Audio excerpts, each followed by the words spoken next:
नमस्कार, मैं हूं अविनाश और आप देख रहे हैं एबीपी अनकट। कांग्रेस पार्टी के प्रवक्ता रणदीप सिंह सुरजेवाला ने बिन मांगा ज्ञान दिया है।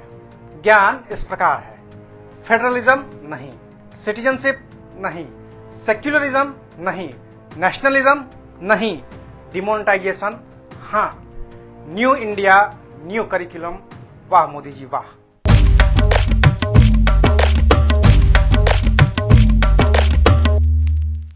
अब उन्होंने ये ज्ञान क्यों दिया है, तो इसकी वजह भी जान लीजिए। मानव संसाधन विकास मंत्री हैं डॉक्टर रमेश पोखरियाल निशंक। उन्होंने कोरोना में छात्रों को राहत देने के लिए सीबीएसई से सिलेबस में कटौती करने के लिए कहा था। ये कटौती क्लास 9 से लेकर 12 तक की होनी थी। 7 जुलाई को सीबीएसई ने कटौती का फैसला लिया और सिलेबस को 30% तक कम कर दिया। इस सिलेबस को कम करने के दौरान सीबीएसई ने सिलेबस से कुछ बड़े चैप्टर हटा दिए। जो चैप्टर हटाए गए हैं उनमें अर्थशास्त्र और राजनीति शास्त्र से जुड़े कुछ महत्वपूर्ण मसले हैं। 11वीं क्लास में पढ़ाए जाने वाले राजनीति विज्ञान के चैप्टर में से संघवाद, नागरिकता, राष्ट्रवाद और धर्मनिरपेक्षता जैसे चैप्टर को पूरी तरह से हटा दिया गया है। इसके अलावा स्थानीय सरकार का जो चैप्टर है उसकी भी 2 यूनिट हटा दी गई है।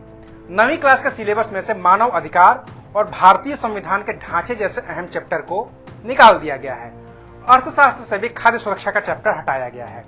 10वीं क्लास के सिलेबस से लोकतंत्र और विविधता, लोकतंत्र के सामने चुनौतियां जैसे चैप्टर हटाए गए हैं। 12वीं क्लास के राजनीति विज्ञान के सिलेबस में बोर्ड ने समकालीन दुनिया में सुरक्षा, पर्यावरण और प्राकृतिक संसाधन, भारत के सामाजिक और नए सामाजिक आंदोलन और क्षेत्रीय आकांक्षाएं जैसे विषयों को हटा दिया गया है। जीएसटी, नोटबंदी और पड़ोसी देशों से रिश्तों के आधार पर सिलेबस में जो चैप्टर जोड़े गए थे उन्हें भी इस साल के लिए हटा दिया गया है। अब हटाए तो इतने सारे चैप्टर गए हैं, लेकिन संघवाद, नागरिकता, राष्ट्रवाद और धर्मनिरपेक्षता जैसे चैप्टर को सिलेबस से बाहर करने पर विपक्ष के नेताओं के साथ ही यूनिवर्सिटी के प्रोफेसर ने भी अपनी प्रतिक्रियाएं देनी शुरू कर दी हैं। दिल्ली यूनिवर्सिटी के प्रोफेसर हैं प्रोफेसर दिनेश वार्ष्णेय।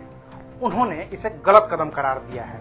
सुनिए उनका क्या कहना है। छात्रों को जो सिलेबस काटने की बात की जा रही है या करने की कोशिश की जा रही है, इससे बच्चों के आलोचनात्मक नज़रिए पे असर पड़ेगा और ये सिलेबस काटने के नाम पे सरकार अपना एजेंडा लागू करना बंद करे कि फेडरलिज्म का चैप्टर काट दिया, सांप्रदायिकता का चैप्टर काट दिया या धर्मनिरपेक्षता का चैप्टर काट दिया या प्रजातंत्र का चैप्टर काट दिया।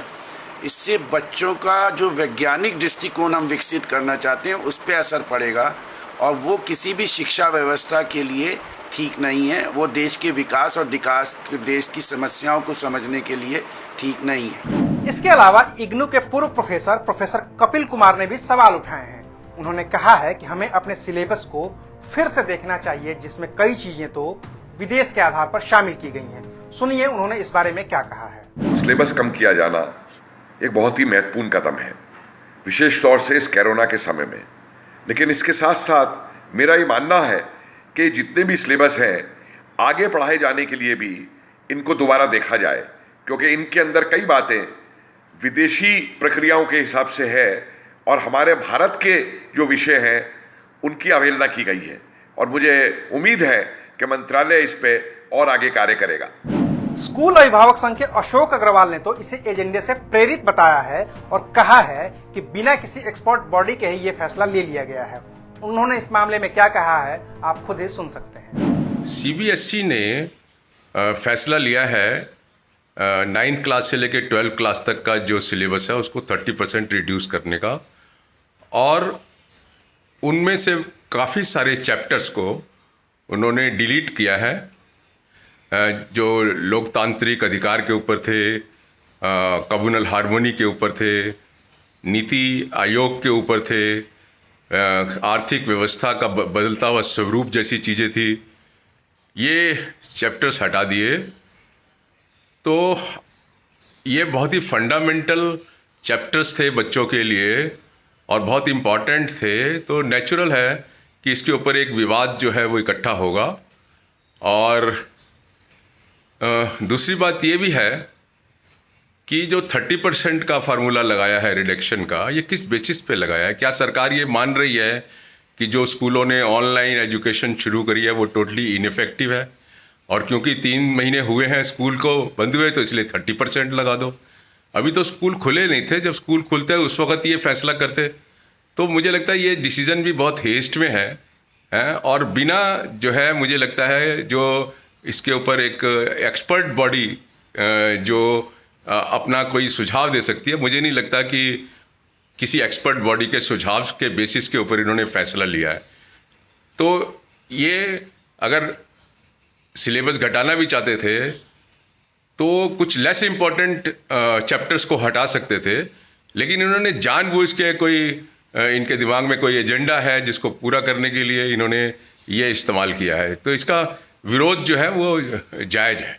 रही बात इन शब्दों की जिन पर विवाद है, तो ये शब्द हमारे संविधान के अभिन्न अंग हैं। कुछ शब्द संविधान लागू होने के साथ ही इसका हिस्सा बन गए थे, तो कुछ शब्दों को बाद में संविधान संशोधनों के जरिए जोड़ा गया है। लेकिन अब इस साल के सिलेबस के लिए इन चैप्टर्स को हटा दिया गया है।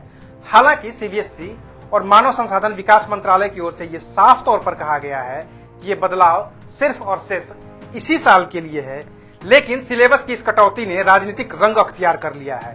कांग्रेस की महिला विंग हो या फिर यूथ विंग, सबने अपनी नाराजगी जाहिर की है।